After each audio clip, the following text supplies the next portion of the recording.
ओम प्रणाम भगवान। आज की बोध कथा का शीर्षक है अद्भुत रामानुजम। भगवान 1888 में ये सच्ची घटना है।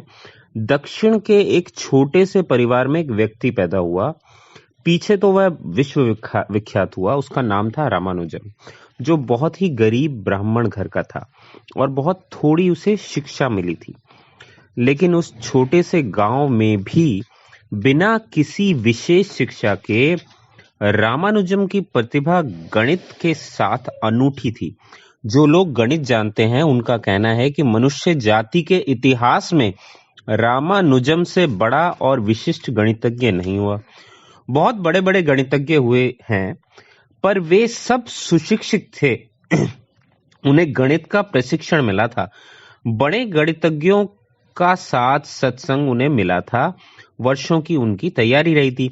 लेकिन रामानुजम की ना तो कोई तैयारी थी, ना उन्हें कोई साथ मिला, ना कोई शिक्षा मिली।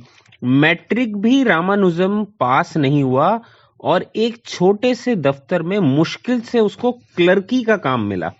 लेकिन अचानक लोगों में खबर फैलने लगी कि इनकी गणित के संबंध में कुशलता अद्भुत है। किसी ने उसको सुझाव दिया कि कैम्ब्रिज यूनिवर्सिटी में उस समय विश्व के बड़े से बड़े गणितज्ञों में एक प्रोफेसर हार्डी थे, उनको लिखो। उसने पत्र तो नहीं लिखा, ज्यामिति की 150 थ्योरम बनाकर भेज दी। अब हार्डी तो चकित रह गया।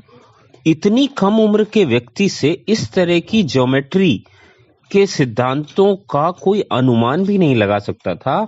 उसने तत्काल रामानुजम को यूरोप बुलाया। जब रामानुजम कैम्ब्रिज पहुंचा तो हार्डी, जो कि बड़े से बड़ा गणितज्ञ था उस समय के विश्व का, अपने को बिल्कुल बच्चा समझने लगा रामानुजम के सामने। रामानुजम की क्षमता ऐसी थी जिसका मस्तिष्क से संबंध नहीं मालूम पड़ता। अगर आपको कोई गणित करने को कहा जाए तो समय लगेगा। बुद्धि ऐसा कोई भी काम नहीं कर सकती जिसमें समय ना लगे। बुद्धि सोचेगी, हल करेगी, समय व्यतीत होगा। लेकिन रामानुजम को समय ही नहीं लगता था।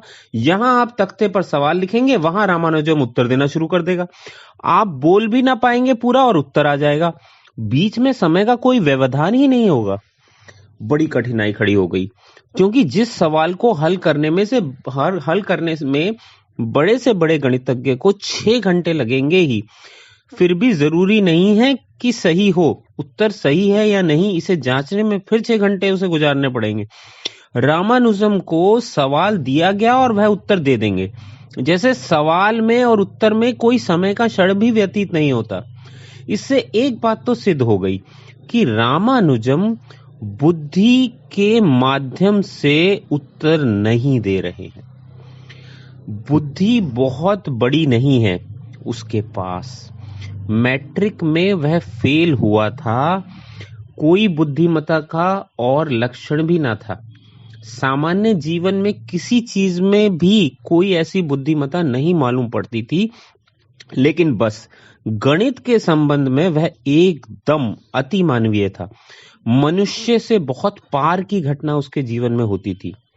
वैसे जल्दी ही मृत्यु हो गई रामानुजम की। उसे एक क्षय रोग हो गया और वह 36 साल की उम्र में उसकी मृत्यु हो गई।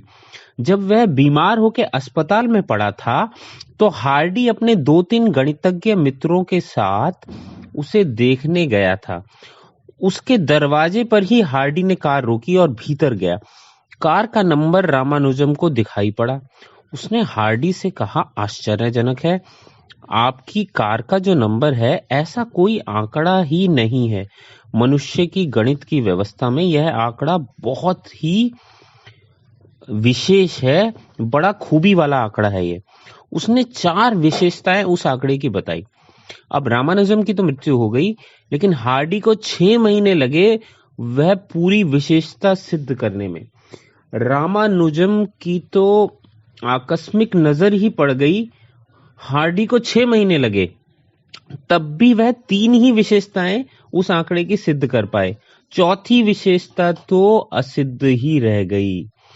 हार्डी वसीयत छोड़कर जब मरे तो उन्होंने अपनी वसीयत में लिखा कि मेरे मरने के बाद इस चौथी विशेषता की खोज जारी रखी जाए, क्योंकि अगर रामानुजम ने कहा है तो वह बात ठीक ही होगी।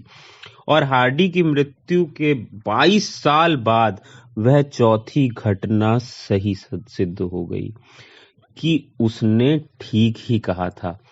उस आंकड़े में यह खूबी है। तो भगवान, ये अद्भुत कथा है रामानुजम की।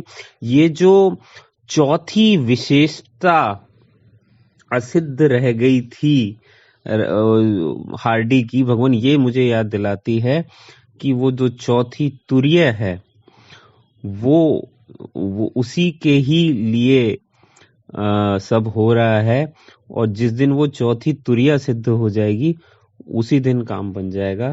तो ये बोध कथा पढ़ते पढ़ते मुझे ये सीधा लिंक कर गई उस चौथी तुरीय अवस्था से, क्योंकि वो सिद्ध हो जाए तो सब सिद्ध हो जाए, और वो सिद्ध हुई पड़ी है, लेकिन बस उसकी स्मृति भर आ जाए।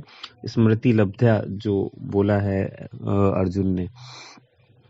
तो बहुत ही अद्भुत कथा है भगवान ये रामानुजम की, और बुद्धि के परे जो है उसकी तरफ भी इशारा है, और अंत में उस चौथी तुरिया की तरफ भी एक तरीके से इशारा हो गया है।